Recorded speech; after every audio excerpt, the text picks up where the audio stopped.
Muhterem efendim, farklı vesilelerle yaşadığımız sıkıntıları sürekli dile getirmenin insanlarda ümitsizlik oluşturabileceğini ve kadere rıza göstermeme gibi tehlikeli durumlara sebep olabileceğini buyuruyorsunuz. Bazen dertleşmek kabilinden de olsa kendi aramızda yaptığımız konuşmalar bu kategoriye girer mi? Bu tür tehlikeli bir duruma düşmemek için nelere dikkat etmeliyiz? Üsluba dikkat etmek lazım burada. Bunu bir meseleyi müzakere ederseniz, dertleri analiz edersiniz, üzerinde durursunuz. Bunlardan sıyrılma yolları araştırırsınız.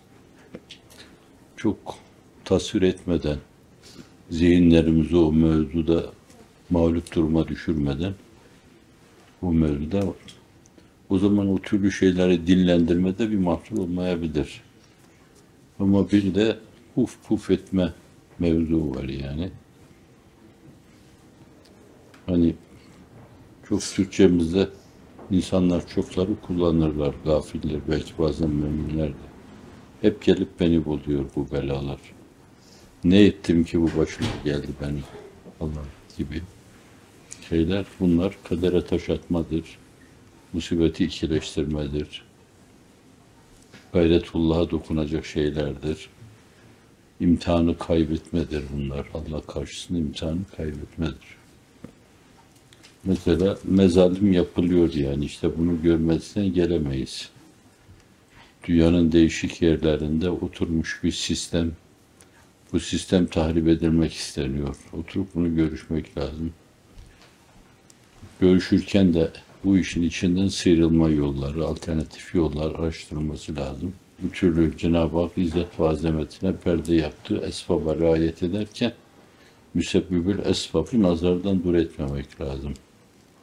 Dua, tazarru ve niyaz yani. Başımızı yere koyduğumuz zaman akrabu ma yekunul abdü min rabbi fehuve sacid. Allah'a en yakın olma hali. Bence orada dileyeceğimiz şeyler o olmalı yani. Belki tabiatımız icabı bizim ufkumuz, marifet ufkumuz itibariyle o büyük zatların dediği gibi diyemeyiz yani. Bir Hazreti Ebubekir gibi, bir Hazreti Üstad gibi diyemeyiz. Gözümde ne cennet sevdası ne cehennem korkusu. Fakat o esnada onları bile talim mülahaza haline getirmek lazım. Şu anda mazlumin, mağdurin, meşcurin, mevkufin, mahrumin, mazulin, muhtefin, farin, bir sürü kategoride ele alacağımız insan var. Ve bu fertlerden her birileriyle bazen bir aile, iki aile, üç aile alakadar olur. Onların işlerine kan damlarken biz o meseleyi dert edinmiyorsak onlardan olamayız. Men lem yehtemme çok iyi bildiğiniz hadis-i şerif. Men lem yehtemme be emril müslimin feleyse minhum. Müslümanların dertlerini onlarla paylaşmayan onlardan değildir. Nefsi, lafsi mülahazalarımız hep bu istikamette olmalı. O işten sıyrılma, yani sebeplere riayetin yanı başında. Fakat sebeplere riayette de kusur etmemek lazım. Öyle olsaydı insanlığın iftihar tablosu zaferlerinde, hareketlerinde hep böyle gökten, mesela işte Bedir'de kendim gidip savaşacağımı orada Mescid-i Nebevi'de otururdum. Allahümme eskıt aleyhim kisefen mines semai. Lut'u helak ettiğin, Lut kavmini helak ettiğin gibi, Ad kavmini helak ettiğin gibi öyle. Öyle değildi orada. Bir erkan harbi olarak aynı zamanda bir kumandan olarak gerekli olan strateji neyse o belirleniyor. Ona göre tabiyelenme oluyor, ona göre mevzilenme oluyor. Fakat gördüğünüz gibi orada, Siyer'de gördüğünüz gibi Cenab-ı Hakk'a tazarru ve niyaza da hiç kusur edilmiyor yani.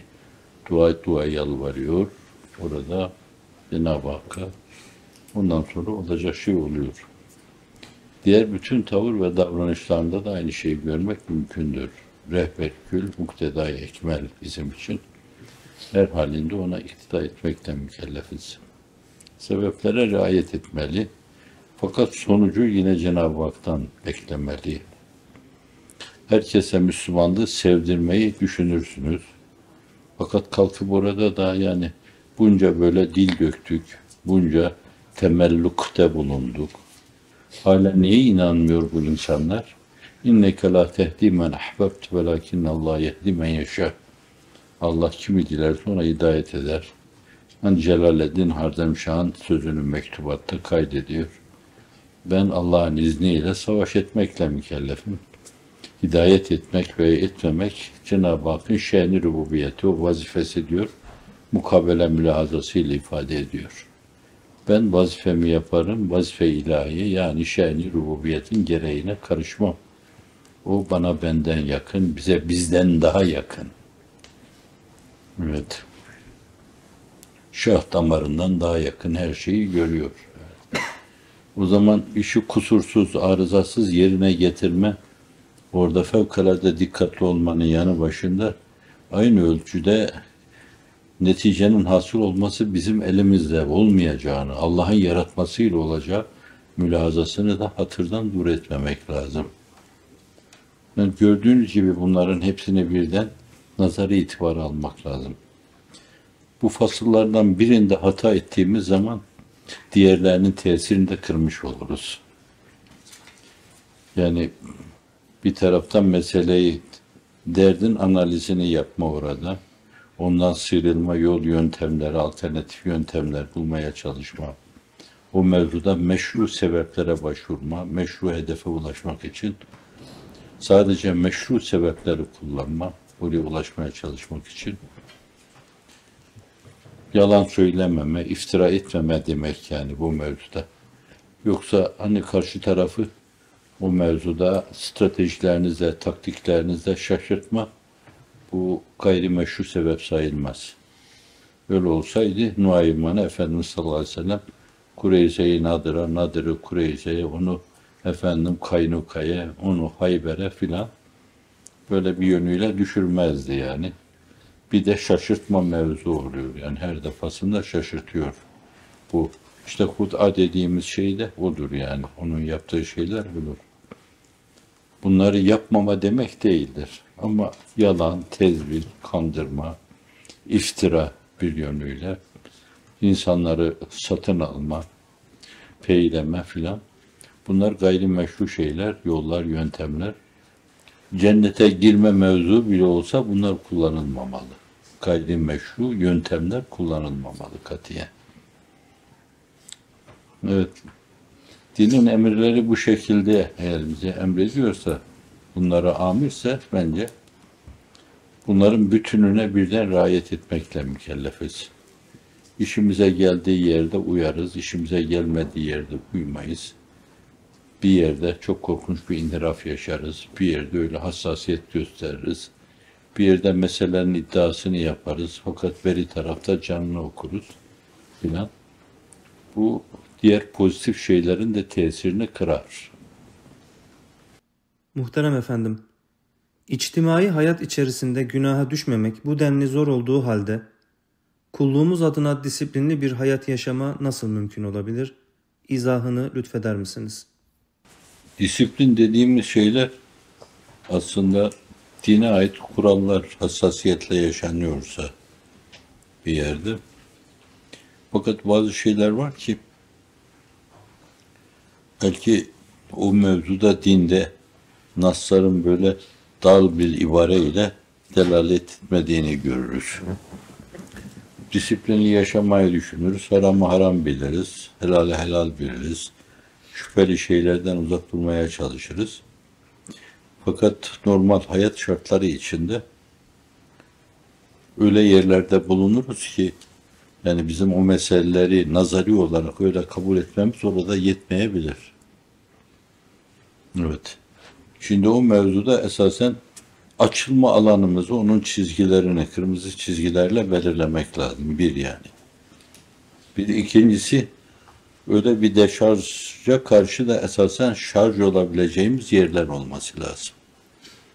Yani gündüz dükkanıma gittim veya iş yerime gittim veya hayat birimi itibariyle bir birim içinde bulundum. Siz bunları düşünün. Burada benim esas kafamda böyle kurguladığım demeyeceğim çünkü o değersiz. kurduğum, planladığım şeyler orada pek korunamadığını görüyorum yani. Orada kırılmalar yaşıyorum. Hemen böyle akşam yeniden şarj için esasen böyle bir eve gitmeliyim ki hakikaten orada tepeden tırnağa yeniden dolmalıyım. Yani gündüzümde belki hani sisli, dumanlı bir hava. Onu da yine hizmet mülazasıyla hayatın gerekleri çerçevesinde yaptım. Ama evime döndüğüm zaman veya işte bir eve döndüğüm zaman, bir mekana döndüğüm zaman burada gündüz orada yitirdiğim bir yönüyle renk atmasına esasen solmaya sebebiyet verdiğim şeyleri yeniden telafi etmem orada. Bir yerde telafi etmeli. Şimdi hani bunları açıktan açığa Kur'an'ın, sünnetin naslarında bulamayabilirsiniz. Ama belki değişik şeylere irca imkanı da olabilir. El mer'u ma men habbe. Bu açıdan bir de böyle tali derecede esasen bu koruma seraları oluşturmak lazım. Siyanet alanları oluşturmak lazım. Şarj alanları, dolma, doyma alanları, itminan alanları oluşturmak lazım. Yoksa hani hizmet ediyorum, ben böyle her alanda bulunabilirim, hayat her birimde bulunabilirim. Dediğimiz zaman şu bahsettiğim hususlar söz konusu değilse orada farkına varmadan çok kırılmalar yaşarız. Ve her günah bir ikinci günaha çağrıdır, davetiyedir. Kalpte bir leke meydana gelince o leke ikinci lekeye bir davetiye çıkarır. Üçüncü leke olur. Kur'an-ı Kerim ifadesiyle tab olur, hatm olur. Hafizanallah. Men erade buhfatel cenne fel yelzemil cema'a. Mutlaka 3-4 insan her zaman bir araya gelmeli, taati efkarda bulunmalı. Konuşmalarını sohbeti cananla kafiyelendirmeli veya tamamen mazmunu onun üzerinde oluşturmalı. Allahu Ekber deyip kafiyesini koymalı, öyle ayrılmalı orada. Evet. Belki Hasan Basri muhasibi gibi böyle çok hassas davrananlar. Çarşıya çıktığınız zaman gözünüzü kapayın, bakmayın. Kullül müminine yağuddu min ebsarihim ve yahfazu furucehum. Eğer kapayamayacaksanız çarşıya pazara çıkmayın. Fakat hizmet toplumun içinde olmayı gerektiriyorsa şayet burada o tercihte halvetilik yerine celvetiliği tercih etmek iktiza ediyor. Şu anda Türkiye'de tutup içeriye atma gibi bir şey yoksa şayet. Evet, bunların hepsi uzmanlık istiyor. Müzakere, mütalaa istiyor. Gör zahidi ki mürşid olayımdır. Kıtmir gibi. Dün mektebe gitti, bugün üstad olayım der. Evet, ondan olmaz. Hemen yarın mürşid olunmaz. Evet. Hemen böyle 2 gün mektebe gitmekle aynı zamanda üstad olunmaz. O mektepte senelerce diz çürütmek lazım. Öğrenme diz çürütmesi, öğretme diz çürütmesi, öğrettiğin şeylerin karşı tarafta makes bulma diz çürütmesi, kusurlarını görme diz çürütmesi, yanlışları tahsiye etme diz çürütmesi, o zaman doktora yetmez, doçentlik yetmez, profesörlük yetmez, profesör olmak lazım ki dün mektebe gitti, bugün üstad olayım değil. Üstad olma mevsimi gelince üstad olayım. Belki o zaman bile ben layıkıyla bu işi yapamadım. Keşke hakikaten bu cendereden tam geçmiş insanlar gelse bu misyonu eda etselerdi.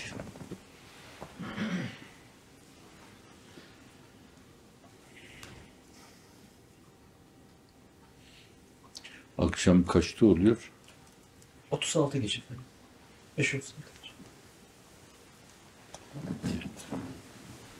ben şey yapıyorum biraz.